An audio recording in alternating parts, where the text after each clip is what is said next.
Bagaimana jika malam yang sunyi berubah menjadi awal dari pertemuan yang tak terlupakan?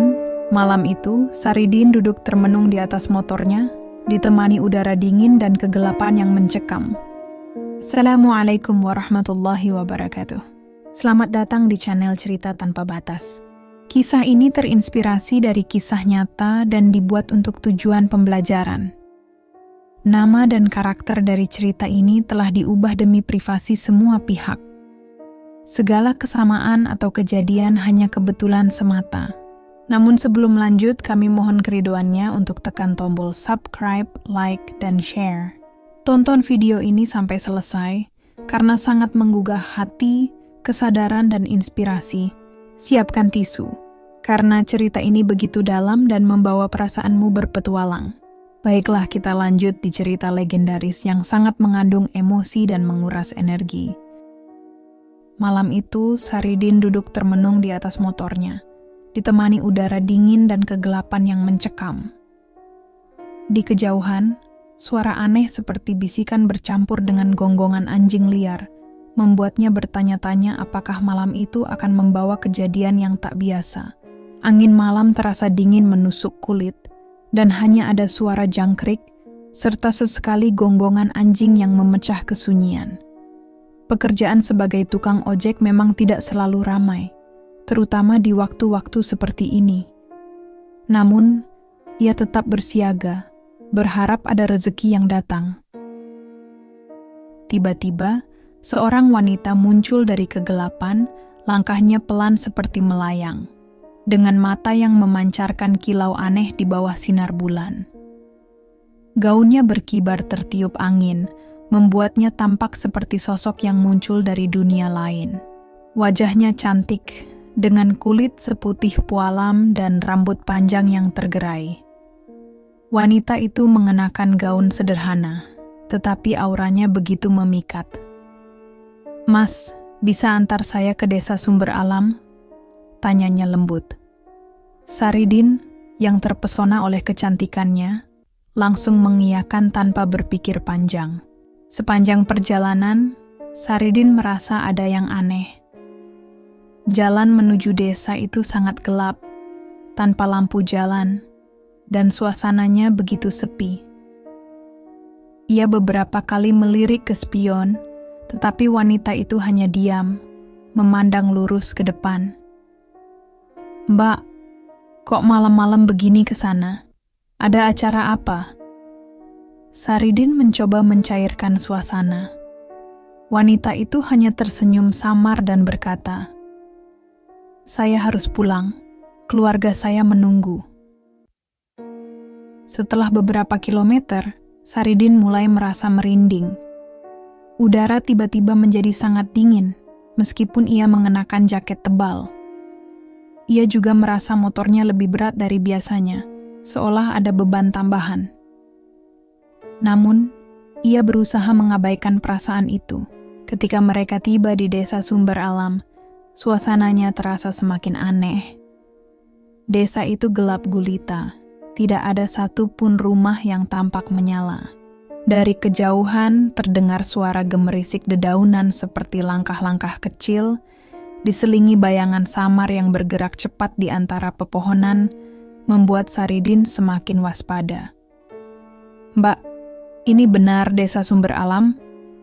tanya Saridin, mulai ragu. Wanita itu mengangguk pelan. "Benar, Mas. Rumah saya tidak jauh lagi," katanya sambil menunjuk ke sebuah jalan kecil yang menembus hutan.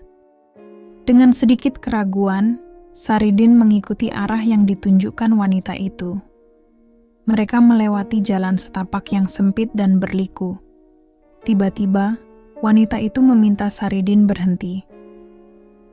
"Terima kasih, Mas. Saya turun di sini saja," katanya sambil menyerahkan uang. Saridin menerima uang itu. Tetapi ketika ia melihatnya dengan senter, uang itu berubah menjadi daun kering. Jantungnya berdegup kencang. Ia langsung menoleh ke belakang, tetapi wanita itu sudah hilang. Hanya ada bayangan gelap hutan yang menyelimuti. Saridin merasa lututnya lemas. Ia memutuskan untuk segera kembali ke pangkalan. Namun, saat hendak menyalakan motornya, suara tawa pelan terdengar dari arah hutan. Suara itu begitu aneh, seperti menggema di dalam kepalanya. Dalam ketakutan, Saridin memacu motornya secepat mungkin. Namun, jalan yang tadi ia lewati terasa berbeda. Seolah-olah ia sedang berputar-putar di tempat yang sama. Setiap kali ia mencoba mencari jalan keluar, ia kembali ke titik yang sama. Setelah beberapa waktu, Saridin mulai panik. Ia berdoa dalam hati, memohon perlindungan. Tiba-tiba, seorang kakek tua muncul dari balik pepohonan. "Nak, kamu tersesat ya?" tanya kakek itu dengan suara berat. Saridin mengangguk sambil menceritakan apa yang terjadi. Kakek itu hanya tersenyum kecil. "Kamu sudah bertemu dengan Ratu Jin. Dia memang sering menguji manusia yang melewati wilayah ini. Kamu harus bersikap sopan dan memohon maaf," katanya. Kakek itu mengajarkan Saridin beberapa doa dan cara untuk meminta maaf kepada makhluk halus. Dengan gemetar, Saridin mengikuti arahan kakek tersebut. Setelah itu, suasana perlahan berubah. Angin dingin berhenti, dan suara jangkrik kembali terdengar. Saridin akhirnya menemukan jalan keluar dari hutan tersebut. Namun, kejadian itu terus membekas di hatinya. Ia tidak pernah menceritakan pengalaman itu kepada siapapun, kecuali kepada sahabat dekatnya, Darto. Beberapa hari kemudian, Saridin kembali bekerja seperti biasa. Namun malam itu, wanita yang sama kembali muncul. "Mas, bisa antar saya lagi?" tanyanya dengan senyuman lembut. Kali ini, Saridin merasa ragu. Namun, ia tidak ingin bersikap tidak sopan. Dengan berat hati, ia mengangguk. Sepanjang perjalanan, Saridin mencoba berdoa dalam hati. Ia tidak ingin kejadian sebelumnya terulang. Namun, wanita itu tiba-tiba berkata, "Mas, jangan takut. Saya hanya ingin berterima kasih karena sudah membantu saya waktu itu." Saridin terkejut. Wanita itu melanjutkan dengan suara lembut tetapi penuh emosi. "Saya memang bukan manusia biasa, tapi saya tidak bermaksud mencelakai siapapun. Saya hanya kesepian dan butuh seseorang untuk diajak bicara." Saridin yang awalnya merasa ketakutan perlahan mulai memahami situasi. Wanita itu terlihat begitu tulus, dan meskipun ada rasa takut, ia merasa tidak tega meninggalkannya begitu saja. Wanita itu melanjutkan ceritanya. "Saya dulunya adalah pemimpin di dunia saya. Tapi kesalahan yang saya lakukan membuat saya diasingkan ke dunia manusia. Saya tidak bisa kembali sebelum membuktikan bahwa masih ada kebaikan di hati manusia." Matanya berkaca-kaca, dan ada kesedihan yang mendalam terpancar di wajahnya. Saridin hanya bisa diam mendengar cerita itu. Dalam hatinya, ia merasa iba. Ia tidak bisa membayangkan bagaimana rasanya diasingkan dan kehilangan semuanya. Meskipun ia tahu bahwa wanita itu bukan manusia, ia tetap merasakan empati. "Tapi mengapa harus saya, Mbak? Saya hanya tukang ojek biasa," tanya Saridin akhirnya. Suaranya terdengar ragu. Wanita itu tersenyum tipis. "Karena hanya orang-orang yang berhati tulus yang bisa melihat saya dalam bentuk ini. Banyak yang saya temui sebelumnya, tetapi mereka semua hanya melihat ketakutan. Kamu berbeda, Mas. Kamu berhenti untuk membantu saya tanpa berpikir dua kali." Mendengar itu, Saridin merasa ada beban tanggung jawab yang tiba-tiba menghimpitnya. Namun, di balik semua itu, ia merasa tersanjung. Mungkin ini adalah cara Tuhan menunjukkan bahwa ia, meskipun hanya seorang tukang ojek, memiliki peran yang besar dalam hidup seseorang. Setelah mendengar cerita itu, Saridin mulai memahami lebih dalam. Ia memutuskan untuk tidak takut lagi. "Kalau begitu, "Apa yang bisa saya lakukan untuk membantu Mbak?" tanyanya dengan tulus. Wanita itu tampak terkejut mendengar pertanyaan itu. "Tidak banyak yang bisa saya minta, Mas. Yang saya butuhkan hanyalah teman untuk berbicara. Kehadiranmu saja sudah cukup membantu saya menghadapi hukuman ini."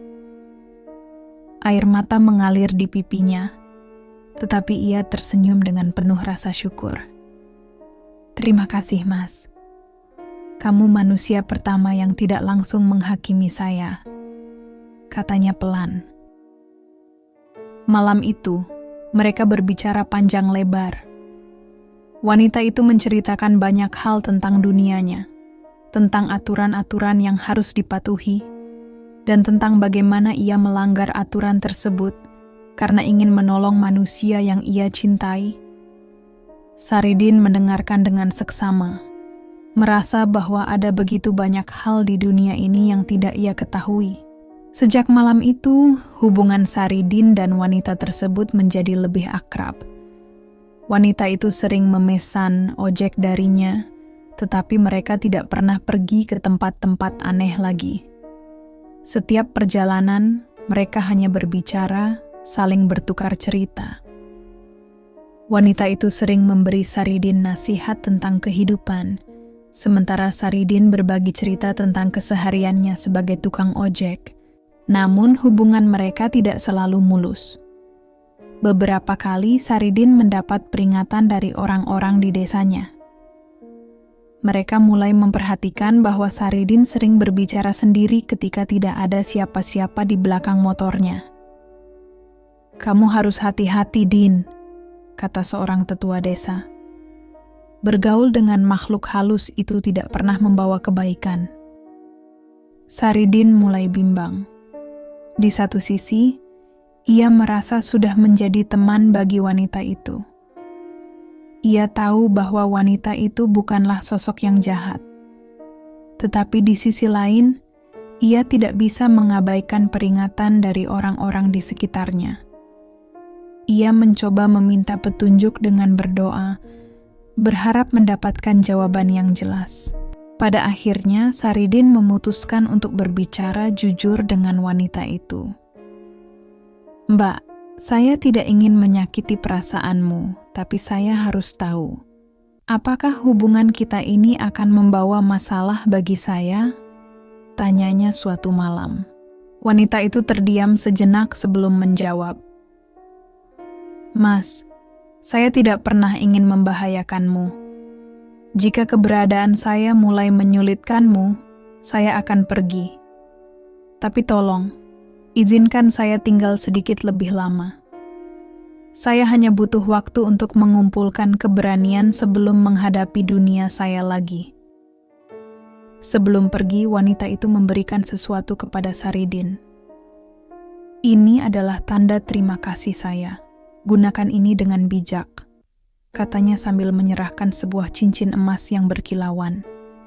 Setelah itu, wanita itu menghilang dalam kabut malam. Saridin memegang cincin itu dengan hati yang campur aduk. Ia merasa kehilangan, tetapi juga bersyukur telah membantu wanita itu menemukan jalannya. Setelah kejadian itu, kehidupan Saridin perlahan berubah. Ia menjadi lebih dikenal di desanya karena kejujurannya dan keberanian yang ia miliki. Kisah Saridin menyebar dari mulut ke mulut, menjadi legenda di desa tersebut. Meskipun ia tidak pernah bertemu wanita itu lagi, Saridin selalu mengingatnya sebagai pengalaman yang mengubah hidupnya. Hingga kini, setiap malam saat melihat bintang, ia selalu teringat akan malam-malam penuh misteri bersama sang Ratu Jin.